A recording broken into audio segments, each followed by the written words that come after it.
വനം വകുപ്പ് കസ്റ്റഡിയിലെടുത്ത മണ്ണുമാന്തി യന്ത്രം 5 വർഷം കഴിഞ്ഞിട്ടും വിട്ടു നൽകിയില്ല. ആദിവാസി യുവാവിന്റെ ആത്മഹത്യാ ഭീഷണി.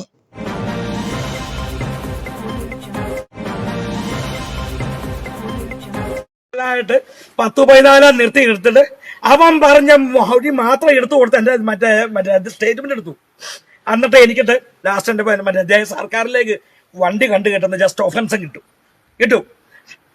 അത് കഴിഞ്ഞിട്ട് ഇവ ഡിഎഫ്ഒനെ കണ്ടു. ഡിഎഫ്ഒനെ കണ്ടതിനെ അറിയോ, ഇതിന്റെ വാലുവേഷൻ പേപ്പർ വന്നു കഴിയുമ്പോൾ വണ്ടി വിട്ട് തന്നേക്കാന്ന് പറഞ്ഞിട്ട് എന്നെ ജസ്റ്റ് 4 മാസത്തിന് ജസ്റ്റ് ഒതുക്കി നിർത്തി.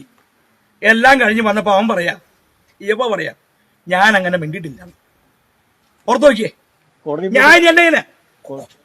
ഞാൻ കോടതി പോകണ വണ്ടി പോയ 10 മിനിറ്റ് ഞാൻ പോയാലും സാറേ. പക്ഷെ എന്നെ ഡിഎഫ്ഒ വിളിച്ചു പറയാ, അജീഷ നിങ്ങൾ കോടതിയിൽ പോയില്ല എങ്കിൽ വണ്ടി നിങ്ങൾക്ക് വിറ്റ് തന്നേക്കാം എന്ന് പറഞ്ഞിട്ട് അവര് പറഞ്ഞ ഡേറ്റിന് അവിടെ ചെന്നപ്പോ ഈ ഡിഎഫ്ഒ പറയാ ഞാൻ അങ്ങനെ മിണ്ടിട്ടില്ല. എന്റെ ഇപ്പൊ 4.5 വർഷമായി സാറേ.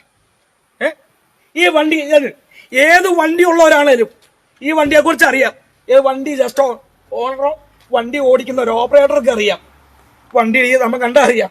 വനം വകുപ്പ് കസ്റ്റഡിയിലെടുത്ത മണ്ണുമാന്തി യന്ത്രം 5 വർഷം കഴിഞ്ഞിട്ടും വിട്ടു നൽകാത്തതിൽ പ്രതിഷേധിച്ച് ആദിവാസി യുവാവിന്റെ ആത്മഹത്യാ ഭീഷണി. അജീഷ് എന്ന ആളാണ് അദ്ദേഹത്തെ പെട്രോൾ ഒഴിച്ച ശേഷം നരകമ്പാറ ഫോറസ്റ്റ് ഓഫീസ് പരിസരത്ത് കസ്റ്റഡിയിലെടുത്ത് സൂക്ഷിച്ചിട്ടുള്ള മണ്ണുമാന്തി യന്ത്രത്തിനുള്ളിൽ കയറി പ്രതിഷേധിച്ചത്. ഇടുക്കി കഞ്ഞിക്കുഴിയിൽ വീടിന്റെ തറ വലിക്കുന്നതിനിടയിൽ പാഴ്മരങ്ങൾ പിഴുതെടുത്തതിന് 2021 അജീഷിന്റെ പുതിയ വാഹനം വനം വകുപ്പ് കസ്റ്റഡിയിലെടുത്തത്.